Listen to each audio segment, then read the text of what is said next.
Obligasyon nga ba ng mga anak ang kanilang mga magulang pag matanda na sila? Dapat ba nating buhayin at kupkupin ang mga ito? Hanggang saan ang obligasyon natin sa kanila? Para sa akin, walang tama at maling sagot sa mga tanong na yan.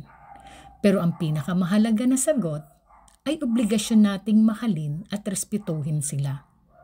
Dahil madami silang hirap para sa atin, regardless ng sitwasyon nila sa buhay ngayon.